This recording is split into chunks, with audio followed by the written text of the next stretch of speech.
ഈ പെൺകുട്ടി നിന്നെ വിശ്വസിച്ച് ഇവിടെ അഭയം തേടി വന്നോളാ. ഇവിടെ ആരും കരയിപ്പിക്കാൻ പാടില്ല. ഇവളുടെ പഴയ കാര്യങ്ങൾ വിമർശിക്കാൻ നിനക്കെന്ത് യോഗ്യതയുള്ള? നിന്റെ കുത്തഴിഞ്ഞ പഴയകാല ജീവിതത്തെക്കുറിച്ച് നീ എന്താ ആലോചിക്കാത്ത? ഋതുവിനോട് അങ്ങനെ പറഞ്ഞ അതൊരിക്കലും എന്നോട് സ്നേഹമില്ലാഞ്ഞിട്ടല്ല.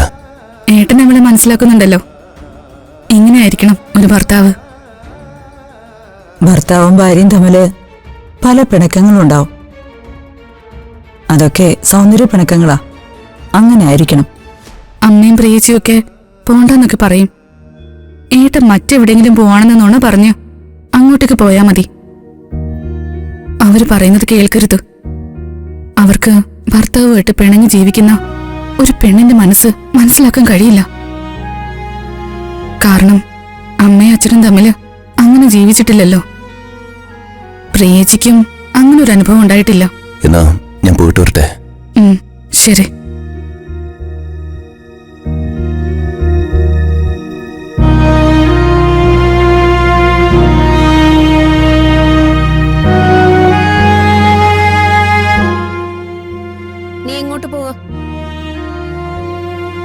ഇപ്പൊ നീ എവിടേക്കാണെന്ന് നിന്റെ ചേച്ചിയായി ചോദിക്കുന്നേ. അത് പറയാൻ ബുദ്ധിമുട്ടുണ്ടല്ലേ? എന്നാ ചോദിക്കാനേ എനിക്ക് ഒരു ബുദ്ധിമുട്ടുമില്ല. പറയ്, നീ എവിടേക്കാ പോകുന്ന? ചേച്ചി അത് ഉത്തരം പറയാൻ വാക്കുകൾ കിട്ടാതെ നീ വിഷമിക്കുകയാണെങ്കിൽ ഉത്തരം കൂടി ഞാൻ പറഞ്ഞേക്കാം. നീ അവളെ കാണാൻ പോവല്ലേ? എന്തിനവളെ? ഇവളെ പലതും പറയും. എടാ, നിനക്ക് നാണോ മാനോ ഒന്നും ഇല്ലേടാ. നമ്മുടെ അമ്മ ഇത് അറിഞ്ഞാ പിന്നെ ജീവിതത്തിൽ നിന്നോട് മിണ്ടില്ല. ചേച്ചി എടാ, വേണ്ടെന്ന് പറഞ്ഞ് നിന്നെ ഉപേക്ഷിച്ചതല്ലേ അവള്. പിന്നെ അവളെ അന്വേഷിച്ചു പോവാൻ യാതൊരു എളുപ്പമില്ലേ? നീ അകത്തേറിപ്പോ. ഇനി നിനക്ക് അവളെ വേണ്ട. ചെല്ല്. ചേച്ചി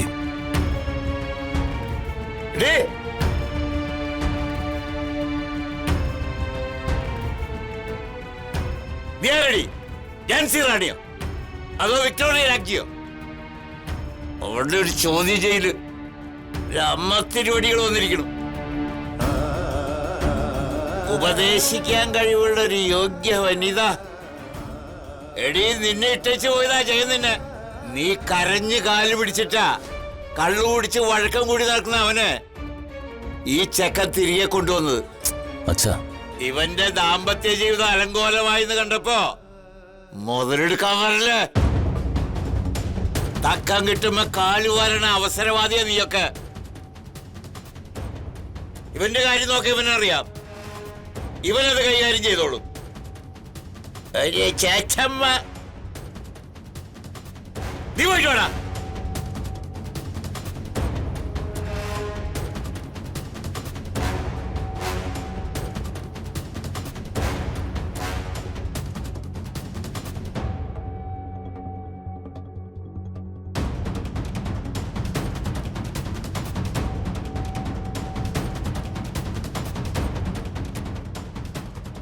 മോള് ഒരു വിഷമം വിചാരിക്കണ്ട.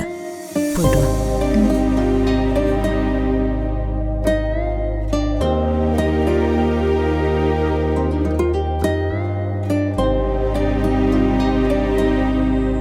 നീ എവിടെ പോവാ? എങ്ങോട്ട് പോവാന്നോ? എങ്ങും പോണില്ല.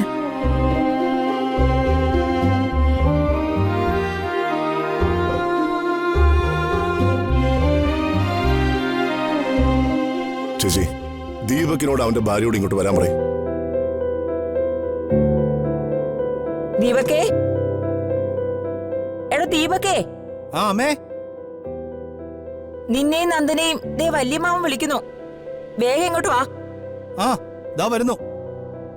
എന്താ കാര്യം പ്രതാപ? എനിക്ക് അവരോടാ സംസാരിക്കാനുള്ളത്. അവര് വരട്ടെ.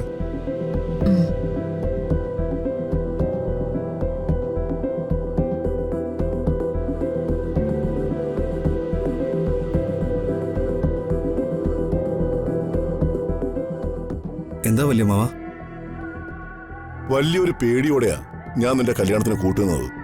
ചെറുപ്പകാലം മുതൽ നീ എനിക്കും ഞങ്ങൾക്കും തന്നുകൊണ്ടിരിക്കുന്ന ഹെഡേക്ക് മറന്നോണ്ടല്ല ഞാൻ അങ്ങനെ ഒരു കാര്യത്തിന് കൂട്ടുന്നത്.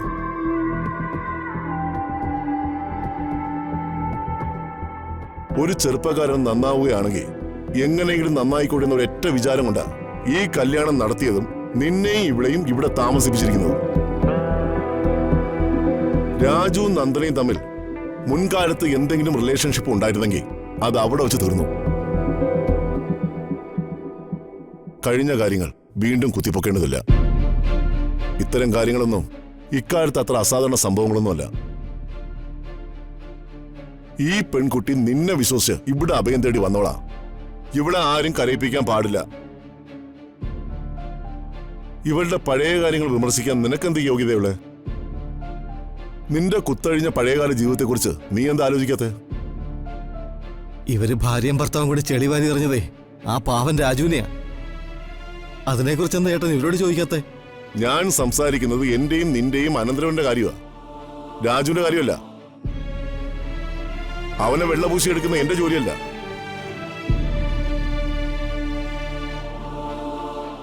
ഇന്നലെ നീ ഒരു അല്പം മനസമാധാനം പാലിച്ചിരുന്നെങ്കിൽ, ഒന്ന് ക്ഷമ കാണിച്ചിരുന്നെങ്കിൽ ഇവിടെ ഇത്രയും പ്രശ്നം ഉണ്ടാവില്ലായിരുന്നു. ദൈവം അങ്ങനെയൊക്കെ ചോദിച്ചപ്പോ ഞാൻ പരിസരം മറന്നുപോയി വല്യമ്മാവ. എന്ത് പറയണോന്ന് എനിക്കറിയില്ലായിരുന്നു. അയ്യോ, ഒരു കുഞ്ഞു കുഞ്ഞ്. യാമിനി, നിർത്ത്. ആ പ്രശ്നം കഴിഞ്ഞു. ഇനി അത് ഊതിപ്പരിപ്പിക്കാനൊന്നും നോക്കണ്ട. നീ സൂക്ഷിക്കേണ്ടതായിരുന്നു. നീ കൺട്രോൾ വിട്ട് പെരുമാറാൻ പാടില്ലായിരുന്നു. എനിക്ക് അച്ഛനില്ലല്ലോ. അച്ഛന്റെ സ്ഥാനത്ത് ഞാൻ വല്യമാനെ കണ്ടല്ലേ വളർന്നത്. വല്യമാവൻ പല കാര്യങ്ങളിലും ഇങ്ങനെ പൊട്ടിത്തെറിച്ചാ ഞാൻ കണ്ടിട്ടുള്ളത്. അറിയാതെ ആ സ്വഭാവം എനിക്ക് വന്നു ചേർന്നതാ. നിർത്തടാ. ദേ, വല്യമ്മാവന്റെ മുന്നിൽ നിന്ന് നാവാടിയലുണ്ടല്ലോ, നിന്നെ ആടിച്ച് ശരിപ്പെടുത്തി കളയും ഞാൻ. വേണ്ട ചേച്ചി, അവൻ പറഞ്ഞത് ശരിയാ. ഞാനാണല്ലോ മൊത്തത്തിൽ കുഴപ്പക്കാരൻ. എന്നെ കണ്ടിട്ടല്ലേ എല്ലാവരും ചീത്തയായത്. ഇനി എന്ത് ചെയ്യാൻ പറ്റും? കതിരിന്മേൽ കൊണ്ടുപോയി വളം വയ്ക്കാൻ പറ്റുമോ?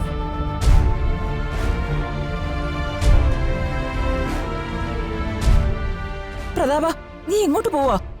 എനിക്കൊരു മീറ്റിംഗ് ഉണ്ട്, ഞാൻ ലേറ്റായി വരുള്ളൂ.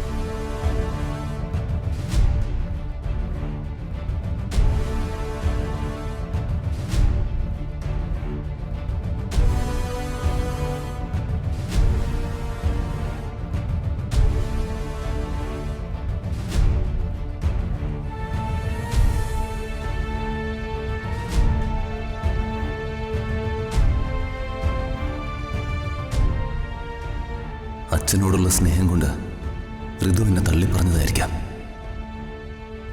എനിക്കതിൽ വിഷമമൊന്നുമില്ല.